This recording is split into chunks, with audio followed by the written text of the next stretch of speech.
Hürmetli vatandaşım, bugünkü leksiyalarımızı başlayımız. Leksiyada size hacer oldu. Washington'da sözleyimiz. Bugünkü sağış 2019 yıl. 6. ayının 30. günü hep tigi yakşembe. Hazretler Bettir de Şıta ve başkalar dedi ki partlaş karakterlik haber. Ben hem şundak deymen hürmetli vatandaş. Partlaş karakterlik haber. Çünkü hazır Asya devreş devreye girdi. Prezident Trump hükümetinin Asya Tinç Okyan qaratqan siyaseti boyunca bugün Asya'ya açık aytqanda Şarkı Şimali Asya devreş devreye girdi. Ben bugün müştahurluluk siyaseti deyime hürmetli vatandaşlarım. Ondan keyin Uyghur bu milletning takdirga münasebetlik şeylerimiz sözdeymiz. Hem Uyghur bu milletning bugün kundagi takdirga münasebetlik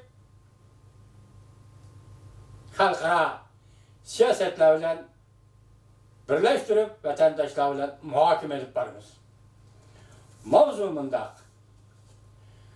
Tarix yoritish. Prezident Trump'ning qadami Çavuşan territoriyasiga yetib keldi. Kim Jong-un bilan qo'l elishib ko'rishdi. Mavzuli xabar 6. ayning 30. kuni Amerika ovozidan Xitoy programmasi e'lon qilindi. Xabar mundaq boshlandi. Amerika Qo'shma Shtatlarining prezidenti Trump 2019 yil 6. ayning 30. kuni yakshanba kunida Koreya yerim orolining harbiy ishlardan xoli Banmindiyan chegara eg'izida Çavuşan territoriyasiga otlab o'tib degidak Çavuşanning rahbari Kim Jong-un bilan ko'rishdi.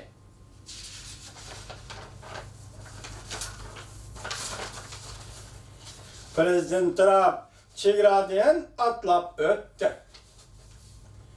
Tunji qatam Çavuşan tuprog'iga dashlagan navbatda Amerikada vazifa o'tayotgan prezident sifatida tarixning batlarini ochdi. Qo'shib qo'yaylikki, Osiyo Tinch Okean tarixining batlarini ochdi. Belki Allah xolasa Osiyo Tinch Okean tarixining urush davridagi musofirlarini urush davridagi xotirlarini Prezident Trump hükümetining oshkora o'ttirib olib chiqishini umid qilamiz, hurmatli vatandosh. Xabarning davomi. Biron Çavuşanni ziyorat qilgan Amerikaning prezidentlari vazifasidan ayrilgandan keyin beri Çavuşanni ziyorat qilgan edi. Masalan, Jimmy Carter, sobiq prezident Clinton vazifasidan ayrilgandan keyin Çavuşanni ziyorat qilgan edi. Sobiq prezident Clinton 2019 yil 8 oyda Çavuşanni ziyorat qildi. Jimmy Carter sobiq prezident 1994 yil 6 oyda ve 2010 yil 8 oyda Çavuşanni 2 qatam ziyorat qildi. Amerika ismli televiziyasi CNN'ning xabariga asoslanganda Çavuşanga berib kelgan Amerikaning sobiq prezidentlari faqat 2 lam edi. Prezident Trump ve Koreyaning prezidenti Moon Jae-in 2019 yil 6 ayning 30 kuni Amerika Qo'shma Shtatlarining Koreyaning ve Birleşken Devletler Teşkilatı'nın bayrog'i lapildab turgan Koreya tarafda turib harbiy ishlardan xoli rayonni ko'zdan kechirdi. Qaltis bo'lib ketdi vatandosh. Prezidentliklar vaqt zamon paytlarida hamda bizda qisqacha keyin oxir so'z deymiz, ya mushay to'g'ri kelib qoldi vatandosh. Prezidentliklar vaqt zaman paytlarida